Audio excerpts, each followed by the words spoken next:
रीतीच्या कल्याणासाठी त्यांच्या मनात आत्मविश्वास निर्माण करणे हे स्वराज्याचे सर्वात मोठे यश म्हणता येईल.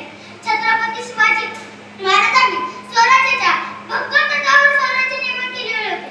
शासन प्रशासनातील भूमीबरोबरच न्यायव्यवस्था, सामाजिक धोरण, लोककल्याणकारी ध्येयधोरणाची पारदर्शक प्रभावी अंमलबजावणी, शेती, पर्यावरण अशा बहुआयामी दृष्टीने कार्य केले.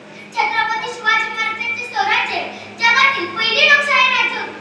छत्रपती शिवाजी महाराजांचे स्वराज्य क्षमता, न्याय, स्वातंत्र्य व बंधुता या तत्वाबरोबरच स्त्री आदर, धर्मनिरपेक्षता, शेती व शेतकरी यांच्या कल्याणकारी धोरणाची प्रत्यक्ष अंमलबजावणी शिवकालीन प्रशासनात केली जात असे.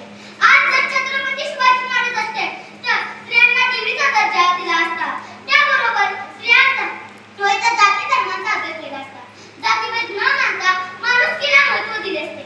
शिवरायांमध्ये कोणते गुण होते असे विचारण्यापेक्षा शिवरायांमध्ये कोणते गुण नव्हते असे विचारणे माझ्या मते योग्य ठरेल. त्यांची पूजेविषयीची कळकळ, धैर्य, प्रेम, धाडस आणि पिकावा असे कित्येक गुण त्यांच्यात होते.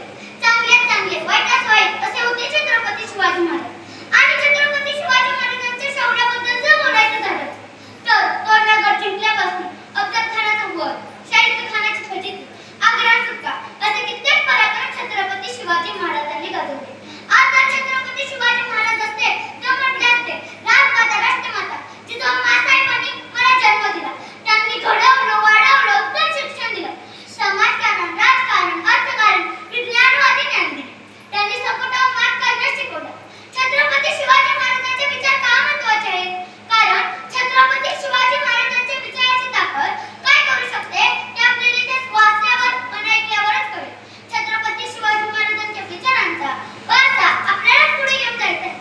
प्रत्येक घरात एक छत्रपती शिवाजी महाराज जन्माला यायला हवे. कारण गरज आहे समाजाला छत्रपती शिवाजी महाराजांच्या शिकवणीची आणि विचारांची. छत्रपती शिवाजी महाराजांनी शिकवण घेतली मग छत्रपती शिवाजी महाराज यशस्वी होते. चांगली शिकवण नसलेले योग्य मार्ग दाखवते. यशस्वी होण्यासाठी जिद्द, धैर्य, सामर्थ्य, बुद्धिकौशल्य, चातुर्य या गोष्टींची गरज असते. इतिहास हा नुसता वाचला जात नाही तर तो लिहिण्यासाठी आणि घडवण्यासाठी मदत करत असतो. प्रत्येक घडून गेलेली गोष्ट त्यात जमा होत असते.